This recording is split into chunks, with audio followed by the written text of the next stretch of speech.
नमस्ते, सदा खुश रहो बिटिया। आई JVN Dr. LK Sharma, Professor Jyoti Vidyapeth Women's University, Jaipur. Today our topic is relationship between center and state. Part 11 of the Constitution of India deals with the relationship between the union and the state. This is divided into the three types of relationships. First, legislative relationship, second, administrative relationship, and third one is a financial relationship. The chapter 1 deals with legislative relationships. It also deals with the distribution of legislative powers between the center and the state. Article 245 to 255 deals with this legislative relationships. Article 245, the extent of the laws made by the parliament and by the legislature of the state. Article 245(1), subject to the provision of this constitution, parliament make a laws for the whole or any part of the territory of India, and the legislature of a state may make a laws for the whole or any part of the state. Article 245(2), no law made by the parliament shall be deemed to be invalid on the ground that it would have extraterritorial operations.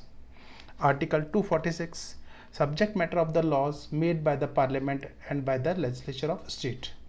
Article 247, the power of parliament to provide for the establishment of certain additional courts. Article 248, residuary power of legislation. Article 248(1), Parliament has exclusively power to make a law with respect to any matter not enumerated in the concurrent list or state list. Article 248(2), such power shall include the power of making any law imposing a tax not mentioned in either of those lists.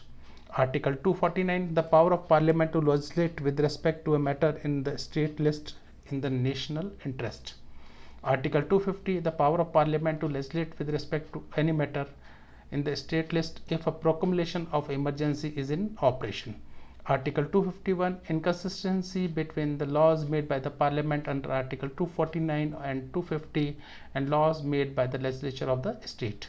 Article 252, the power of Parliament to legislate for two or more states by consent and adoption of such legislation by any other state. Article 253, the legislation for giving effect to the international agreements. Article 254, inconsistency between the laws made by the parliament and laws made by the legislature of the states. Article 255, requirements as to recommendation and previous sanctions to be regarded as a matter of procedure only. Now, administrative relationships. Chapter 2. Administrative relationships are divided into the two categories. First one, general category.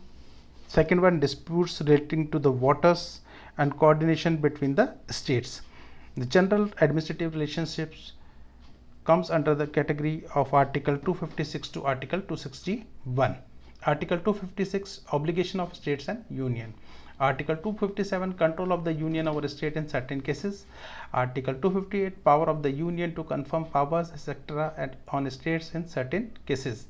Article 258A, the power of state to entrust the functions to the union. Article 260, the jurisdiction of the union in relation to the territories outside India. Article 261, public acts, records and judicial proceedings. Now, disputes relating to water. Article 266(2), adjudication of disputes between water of interstate rivers or river valleys. Coordination between states. Article 263 makes a provision with respect to an interstate council. Part 12, financial relationships. Distribution of revenue between the union and states. Article 268 to Article 276. Article 268, the duties levied by the union but collected and appropriated by the states. 268A, service taxes levied by the union and collected and appropriated by the union and states. Article 269, taxes levied and collected by the union but assigned to the states. Article 270, taxes levied and distributed by the union and states. Article 271, surcharges on the certain duties and taxes for the purpose of union.